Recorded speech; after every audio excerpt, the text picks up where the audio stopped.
Hi everyone, this is Joe. Welcome back to Data Science Building Blocks. Today we are going to focus on creating a measure within Power BI Desktop.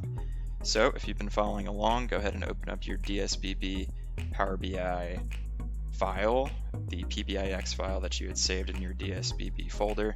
So obviously if you haven't seen prior videos, you won't have this, so I highly encourage you to go back. We've only done one other Power BI video before this one, and before Power BI we also hit a lot of other just foundational data science building block type things. So I encourage you to go back and check everything out, but for this you only need to go back one video to catch up to where we are now.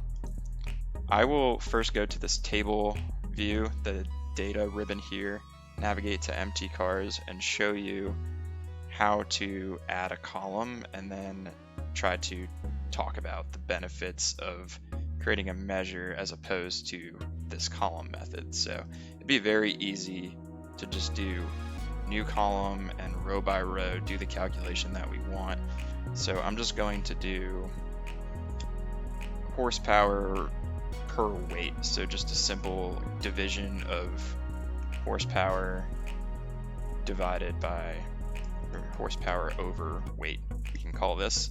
You can name the column anything you want, so I'm just picking this and then doing HP, so mtcars bracket HP selects the column, divided by, and I'm typing and this is just popping up.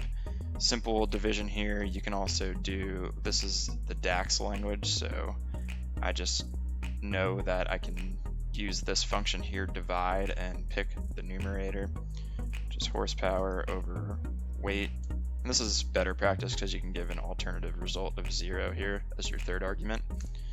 But if you had just done the slash, you'd get the same exact results here. And I said this was the DAX language. It's the same exact language that we're going to use to create the measure. It's kind of like Excel functions, but definitely a little different. There's more functions. You can do a lot more with this DAX program, like function language.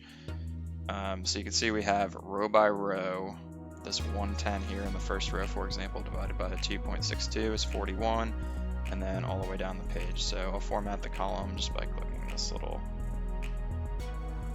comma here in the column tools.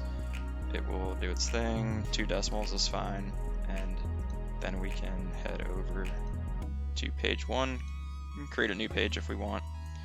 You can see that we lost the filters from last time because we only put the filters on the page, so that's totally fine. It's kind of like starting fresh here again. And we can just drag car into the mix and then click, let's do horsepower and weight and this HP over weight. So now we have everything, and instead of doing this HP over weight, the point of this video is to show you how to do a measure instead. So you can right click mtcars and do new measure, or you can click on the new measure up here. You can do a quick measure too, which sometimes makes it easier because you can just pick the function and then pop the arguments in, but I'm actually going to write this one out by right clicking, doing new measure, and just making a new one, HP over weight measure. And it's the same thing, it's the same exact code. Actually, it's a little different because you have to do sum of HP first, right? Because we need to group it, and you'll see what this looks like afterwards. And then we can do sum of weight. So this is a little more dynamic since we're not doing it row by row. And I'll give the alternative result of 0 again. If we click enter there, drag this into the mix. I can see it doesn't work here, so I think I typed something in incorrectly. If I go back to the measure, I'd put HP twice, so obviously I'm just getting 1 all the way down the page. I want the weight column instead. Now if I click enter or this checkbox here, it should give us the same answer all the way down the page, but you will notice something different here, and this is part of the reason why measures are superior. So this column here is just doing the division row by row. It's dragging in a number that has already been determined because it lives preloaded in that table. So it's just pulling in each of these by car and then summing them up.